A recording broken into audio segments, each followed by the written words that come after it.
Welcome, Conference USA fans. I'm Nicole Cartier, and welcome to Hyphen Nation, connecting you to Conference USA this week. Well, we're in the midst of the football season, but basketball season is just around the corner. First, let's take a look at your men's preseason all-conference team.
Okay, so now you've seen the polls. Now hear from your coaches. The 2011 basketball tip-off was Tuesday, and all of your head coaches were there. Here's some things they're saying about this year's season. Experience of winning a championship is great. I think, even though it was our second one, you can never get enough of that.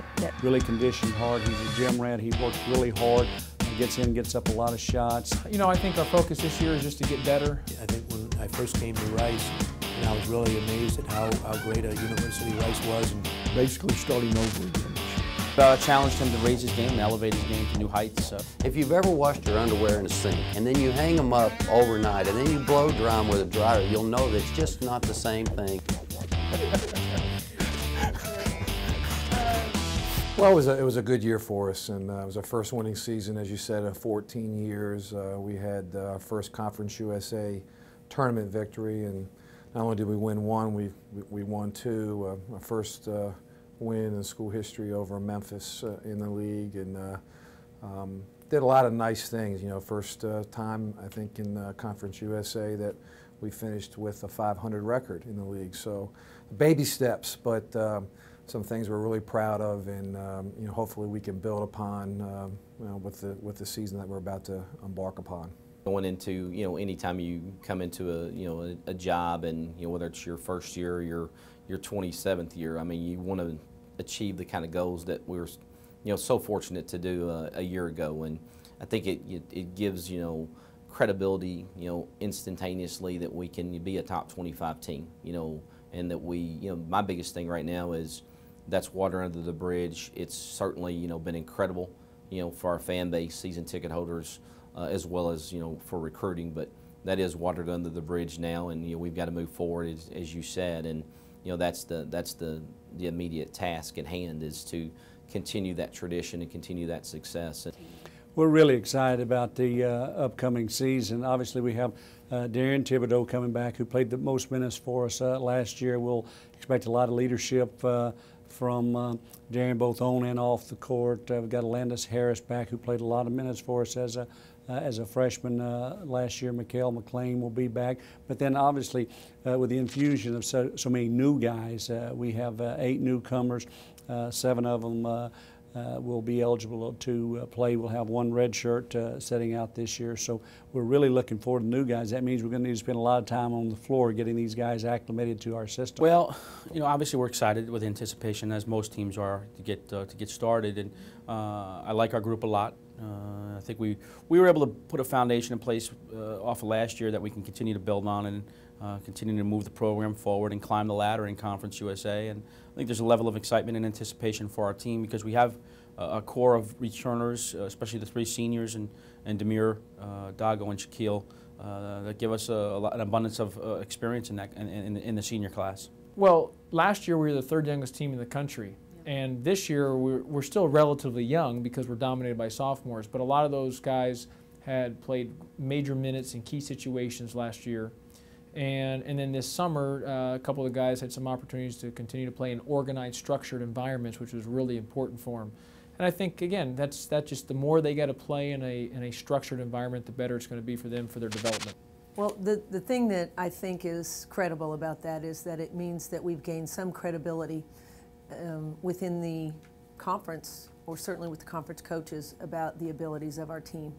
And that hasn't happened in a few years at Memphis. So as much as we want to downplay that, I also want our players to feel a little bit of pride in rebuilding our program. Well, really fortunate as a team that we've got our 4 leading scorers back, and that's pretty not so common, for a college basketball team and coach to say. But to have 4 guys back, leading scorers, and 3 guys that could reach 1,000 points, that's huge, and 2 as juniors. That's pretty significant. So I think that the guys like to shoot the basketball. We've recruited to that system. We like to shoot a lot of threes. We like to drive the basketball, and we work on it. So we try to attract guys that can shoot, and it makes it easier in recruiting. If I hear of a player that's a forward that can't shoot, I don't want to recruit him. And so it's a big part of our offense. We work on it. The guys have had success with it, and hopefully we'll have a good year shooting the basketball. Rachel Viggers is one of the most competitive players I've ever coached. When she steps across the line, Rachel's on a mission. She wants to get better, and she wants her team to get better. And not only is she given 100%, she expects her teammates to as well. And she definitely gives them some direction, sometimes in a harsh manner, to say, let's get it together. I'm not running extra sprints for you. You do your job. And as a coach, you'll love it. Well, first years are always, eventful. Trying to get your culture established and the way you want to do things, and it seems like there's never enough time. But as you come into year 2, hopefully you have some returning guys. We don't have a lot, but the ones we have, hopefully they can carry over what they learned last year and teach some of these young guys. And so I have some people helping me, establish that this year. Fast and furious.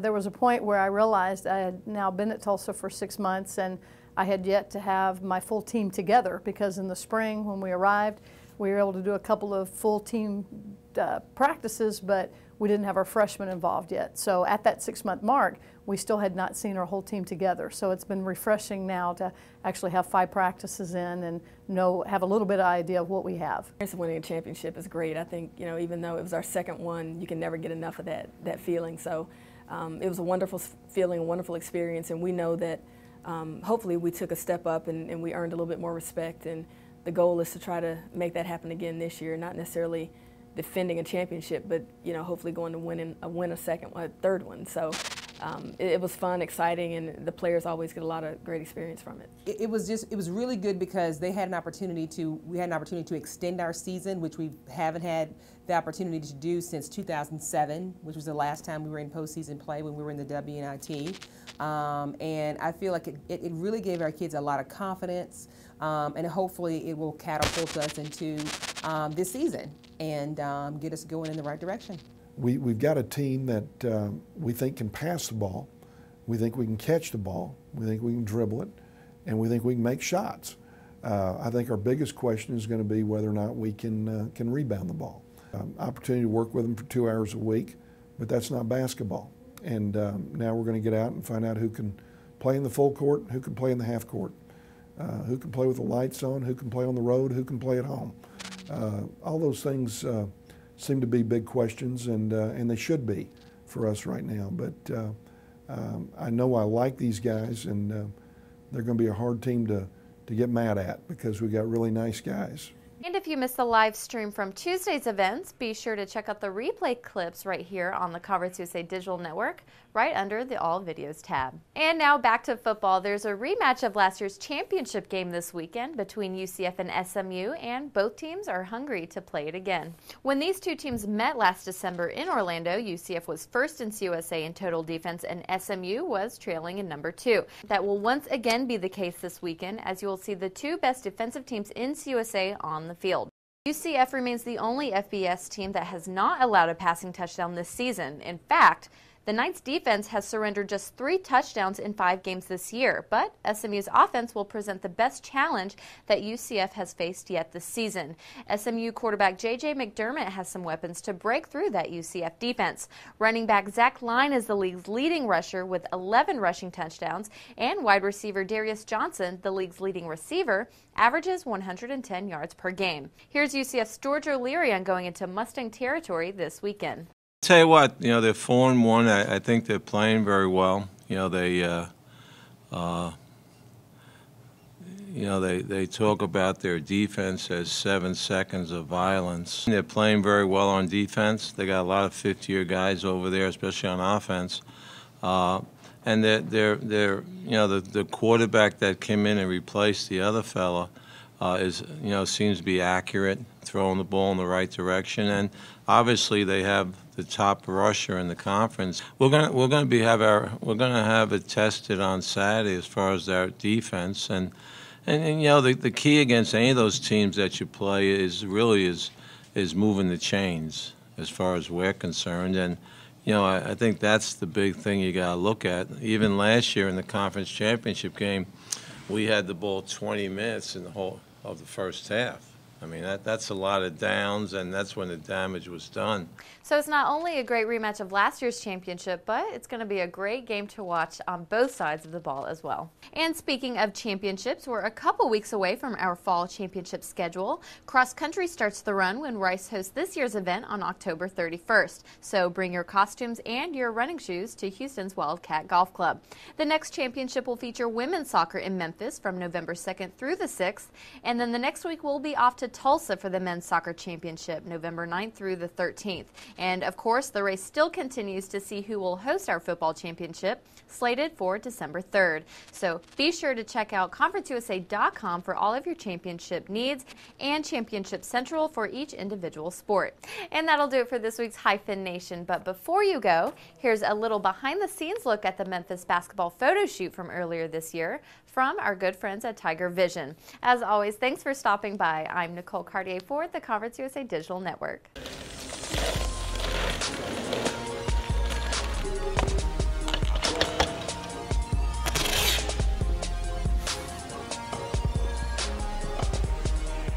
I got lucky because I'm the first group, and usually they're behind schedule a lot, so I was happy about that. Seniority right there. Good. Give me something when you're jumping up and bring the ball out and I'll shoot before you even throw. Look at me. Get the gun's going. Waiting for Drew to wrap it up, Drew. One more thing.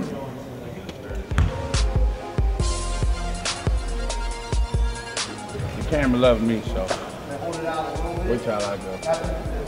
Who y'all think is the funniest person on our team? The funniest person on our team?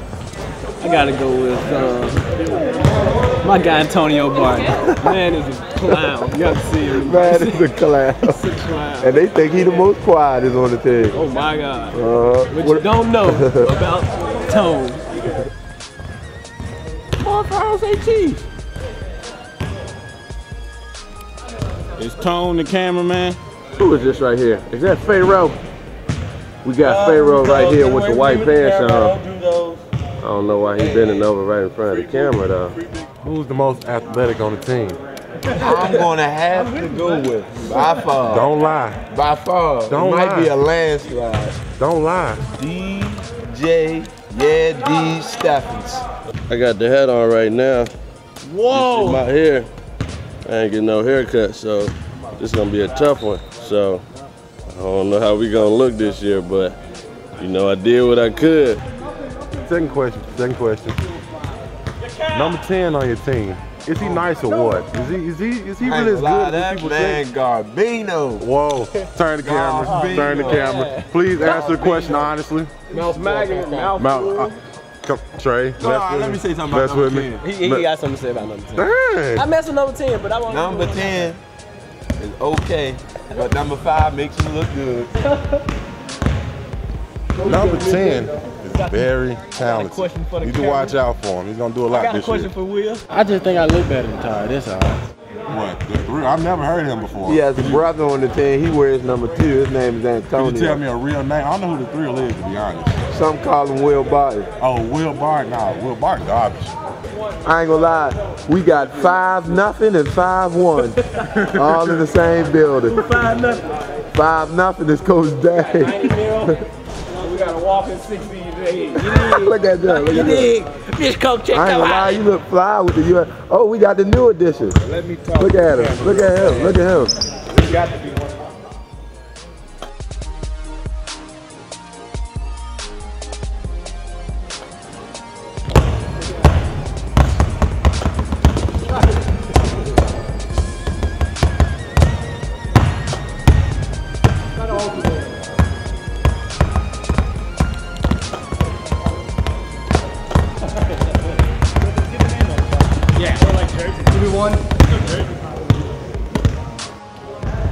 Passing quote? I don't know. You know more ready to play than the man on the moon. No. You can't put that. You can't put that. I already put that on mine. What, you get that one? Yeah. Coach P, give me a quote. Will Barton play? Every day you wake above ground is a great day. Hey, we don't want to hear How's that? That wasn't as good as the last one. It wasn't. Gotta give Will Barton play defense. That was terrible. That was terrible. Fasten your seatbelt. Who is the corniest coach in America? I don't know how Andy Katz called this man the coolest coach. If you sit down and get to know him for 5 minutes, he might be the corniest cat. Hey, but the corniest cat is always telling you what's the right thing to do. That's Big Stan. Hey, it's on. Huh? It's on. Let him know. No, I ain't. Where you from? Shot-town.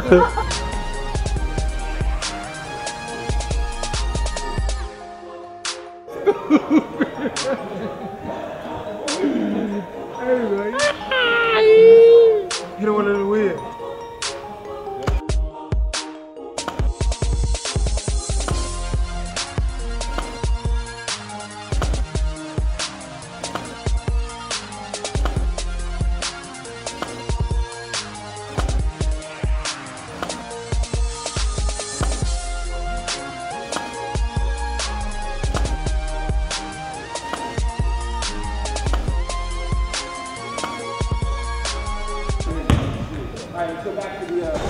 You know you can talk, it's a video camera. Oh, yeah, she had it.